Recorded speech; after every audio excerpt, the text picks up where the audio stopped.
Père comme personne. Une série de Nina Hanberg. Épisode 1. L'oiseau va sortir.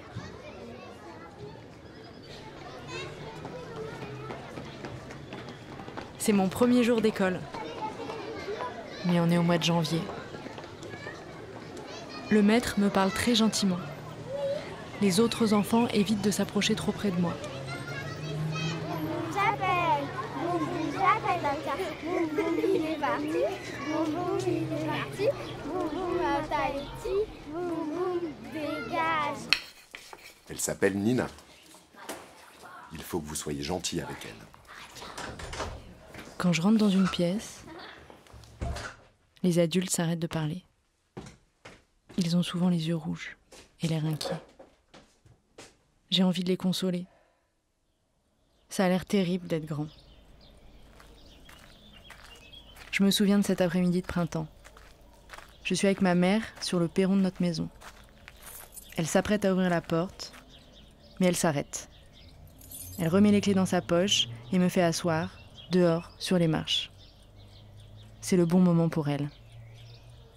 Elle s'accroupit devant moi et me dit simplement « Ton père est mort ».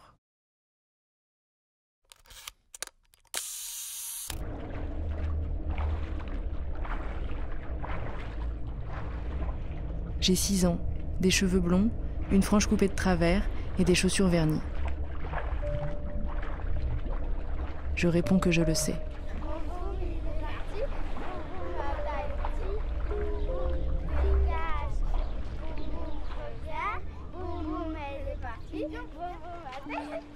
Quand on est enfant, on a le pouvoir de deviner tous les secrets. C'était en 1995, et depuis, ce moment n'a jamais cessé de me hanter.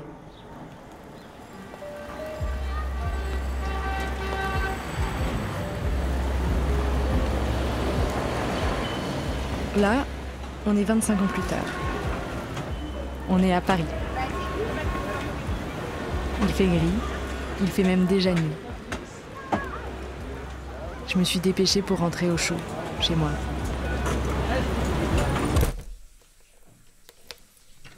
Je suis avec mon copain Arthur. À ce moment-là, je ne pense pas que sans prévenir, il va me parler de mon père.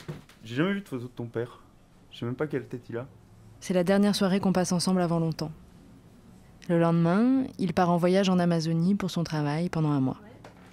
Alors j'imagine qu'on va profiter, qu'on va passer la soirée tranquille. Dans la bonne ambiance, quoi. Tu vas bien avoir une photo de lui, quelque part, dans tes archives? Mais non. Non? Je n'ai qu'une vingtaine de photos qui lui appartenaient à mon père. Je ne les regarde jamais. Et parce que, en fait, je sais pas si vous ressemblez, et puis j'aimerais bien voir aussi si Félix lui ressemble. Arthur, ça fait 5 ans qu'on se connaît. On se dit tout. Tu m'écoutes ou quoi? On vient même d'avoir un bébé ensemble. Il s'appelle Félix. Mais Arthur n'a jamais vu la tête de mon père. Mon père est né en 1950.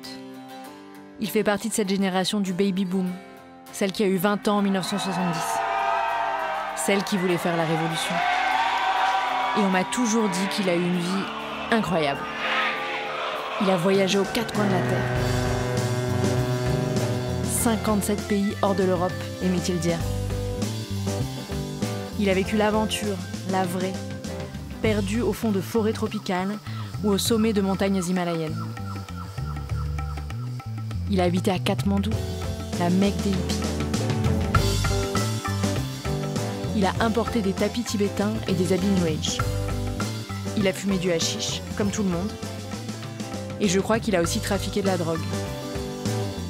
Mon père représente les années 70. Pour moi, ce sont les années les plus belles et les plus fantasmées du XXe siècle. Celles où on a d'abord cru que tout était possible, puis où tout s'est effondré.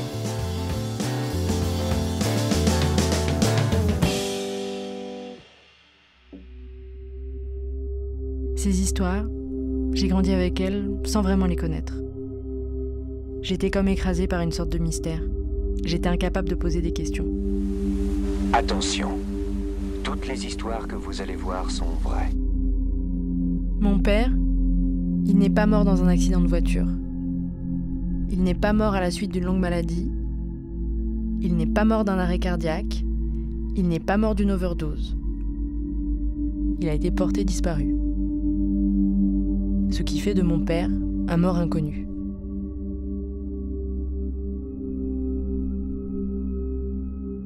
J'ai toujours eu de lui l'image vague d'un personnage insaisissable, rocambolesque, presque romanesque. J'ai toujours vécu avec une sensation d'étrangeté. C'est qui ton père? À ne pas savoir quoi répondre quand on me demande. Il fait quoi dans la vie? À sentir qu'il y a peut-être une histoire de fou qui plane au-dessus de ma tête. Mais à ne pas vraiment pouvoir la cerner. Ah, il est mort, je suis désolé. Je savais pas. Quand il a rencontré ma mère au milieu des années 80, mon père avait complètement coupé avec sa vie d'avant. On n'a jamais su pourquoi. Résultat, je n'ai jamais rencontré quelqu'un qui m'a dit être son ami. Certaines de ces histoires sont arrivées à des gens comme vous et moi, pourraient toujours vous arriver, même si elles sont exceptionnelles, alors que d'autres mettent en scène des personnages hors du commun, comme on en rencontre très très peu. Mais avant d'entrer dans le détail, avant de pénétrer ces univers parallèles, tout de suite en image un aperçu de ce que nous allons voir ce soir. J'ai des photos de mon père à tous les âges. Allez, montre. Bon, d'accord. Il a un micro, un magnéto. Il enregistre quelqu'un. C'est sympa, ça me rappelle quelqu'un, ça. Il y a lui à 5 ans. Allongé sur le ventre, là, il est tout petit. Un bon petit blondinet, hein. À 20 ans. Regarde, des nains à poil. À 35 ans. Chauve, bedonnant. Il te ressemble pas mal, hein. Sur ces photos, il est souvent en train de sourire. Voilà, il y a des gens. Il a l'air heureux. Tu sais qui c'est, ces gens? J'en ai aucune idée. Ces photos, je les ai trouvées un jour dans un carton et je les ai toujours gardées. Elles sont rangées dans une pochette ancienne, avec de grandes lettres rondes, un peu kitsch, imprimées dessus. C'est écrit en danois. Parce que mon père, il était danois.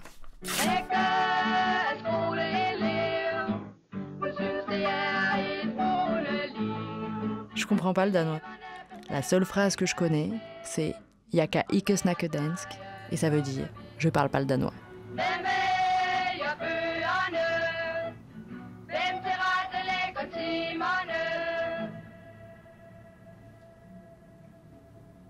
Regarde derrière les photos, là. Il y a des noms. Ah ouais. Petite écriture, hein, une petite patte de mouche. J'arrive pas à lire grand-chose. Hans Rasmussen. Un jeune gars, la vingtaine, les yeux plissés, l'air d'avoir trop fumé. Et Ole Pedersen. Un jeune gars, la vingtaine, cheveux bouclés, l'air sérieux. Tu veux essayer de voir qui c'est? Non, pas trop. Allez, attends, on va googliser tout ça. Tu vas pas les trouver? Tous les Danois ils s'appellent pareil. Hansen, Christensen, Rasmussen et puis c'est plié. Ouais, Nina. 21e siècle, Google, on va trouver. Là, ça ne s'entend pas forcément parce que je suis de nature réservée, mais je me sens déjà Allez, laisse-moi essayer. agressée, On verra bien, de toute façon, si on trouve rien, c'est pas grave. menacée, Alors... acculée. On ne trouve pas Hans. Le deuxième, Ole Peterson. Mais on trouve Ole, Ah, là c'est mieux. très facilement. Trop facilement. 1er juillet 1951, selon sa fiche Wikipédia. Il a une page Wikipédia? Ouais, regarde, il y a eu une photo. Il a dû rester un petit peu bloqué dans les années 80 celui-là. Voire peut-être même avant. Alors Ole, c'est un ornithologue danois spécialisé dans l'enregistrement des chants d'oiseaux. Oh, regarde son site, truc de dingue.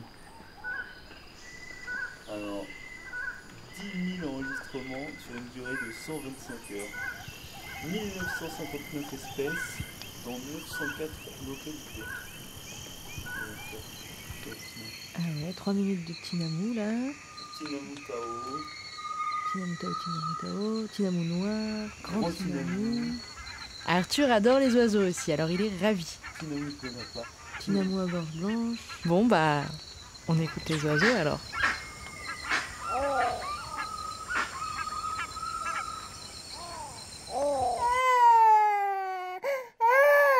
Je suis seule. Félix. Arthur vient de partir pour un mois. Avant de s'en aller, il m'a dit que maintenant, j'avais le choix. De contacter Ole ou pas. Que tout était entre mes mains.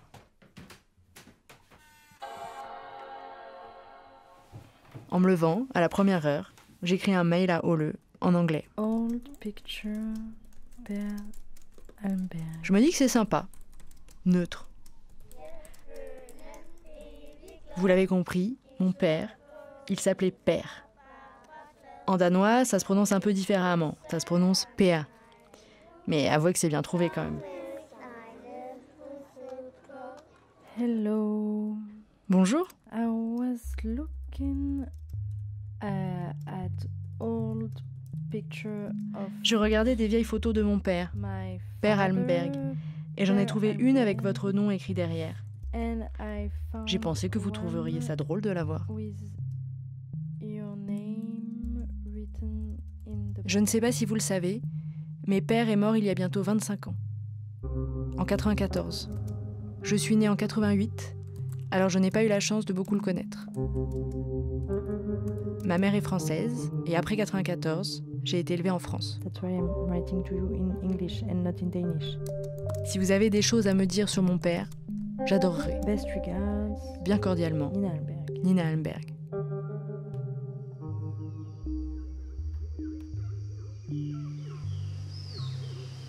Voilà. Pas trop engageant. De toute façon, je crois que Ole ne va pas me répondre. Zigzag. Turninsmoucheté. Sterne à ventre noir. Il doit être occupé à enregistrer des sons d'oiseaux en Malaisie ou dans les Andes. Sarcelle de la Puna. Gébuissonnier. Canard spatule. Fianelle magellanique. Garou à œil d'or. Cajartière. Et puis peut-être que mon père, il le connaissait à peine, Grande aigrette. qu'il a croisé une ou deux fois au cours d'un voyage. Butor zigzag. Stop. Allez, Zou. On va faire un petit tour.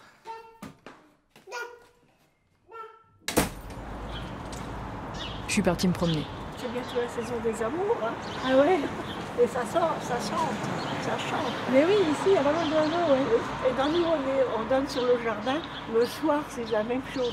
Au moment du coucher du soleil, il y en a un qui fait une vie inimaginable.